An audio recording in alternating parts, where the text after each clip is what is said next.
Hi കൂട്ടുകാരെ, ഇന്നത്തെ കഥ ശ്രദ്ധിച്ചു കേൾക്കണേ. അപ്പുവിന്റെ വസ്ത്രവിശേഷങ്ങൾ. ഒരിടത്ത് അപ്പു എന്നു പേരുള്ള ഒരു കൊച്ചു നീല ആനക്കുട്ടിയുണ്ടായിരുന്നു.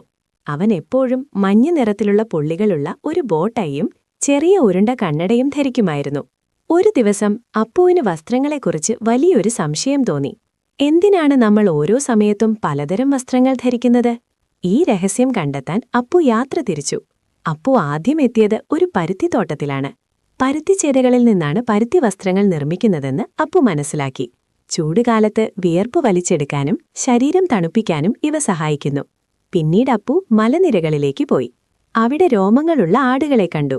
ആടുകളുടെ രോമത്തിൽ നിന്നാണ് കമ്പിളി നൂലുകൾ ഉണ്ടാക്കുന്നത്. തണുപ്പുകാലത്ത് കമ്പിളി വസ്ത്രങ്ങൾ നമ്മുടെ ശരീരത്തിലെ ചൂട് പുറത്തുപോകാതെ കാത്തുസൂക്ഷിക്കുന്നു. പെട്ടെന്ന് മഴ പെയ്തപ്പോൾ അപ്പു തന്റെ മഴക്കോട്ട് പുറത്തെടുത്തു. വെള്ളം ഉള്ളിലേക്ക് കടക്കാത്ത പ്ലാസ്റ്റിക് അല്ലെങ്കിൽ റബ്ബർ ഉപയോഗിച്ചാണ് മഴക്കോട്ടുകൾ ഉണ്ടാക്കുന്നതെന്ന് ആൻ പഠിച്ചു. മനോഹരമായ പട്ടുനൂൽ പുഴുക്കളാണ് പട്ടുവസ്ത്രങ്ങൾ നിർമ്മിക്കാനുള്ള നൂൽ നൽകുന്നതെന്നും അപ്പു അറിഞ്ഞു. ഓരോ കാലാവസ്ഥയ്ക്കും അനുയോജ്യമായ വസ്ത്രങ്ങൾ തിരഞ്ഞെടുക്കേണ്ടത് ആരോഗ്യത്തിന് പ്രധാനമാണെന്ന് തിരിച്ചറിഞ്ഞ അപ്പു സന്തോഷത്തോടെ തന്റെ വീട്ടിലേക്ക് മടങ്ങി. ഗുണപാഠം: കാലാവസ്ഥയ്ക്ക് അനുയോജ്യമായ വസ്ത്രങ്ങൾ ധരിക്കുന്നത് നമ്മുടെ ആരോഗ്യത്തെ സംരക്ഷിക്കാൻ സഹായിക്കുന്നു. ഈ മായാജാല കഥ നിങ്ങൾക്ക് ഇഷ്ടമായെങ്കിൽ ലൈക്ക് ചെയ്യൂ. കൂടുതൽ കഥകൾക്കായി സബ്സ്ക്രൈബ് ചെയ്യൂ. നിങ്ങളുടെ ഇഷ്ടപ്പെട്ട ഭാഗം കമന്റിൽ പറയൂ.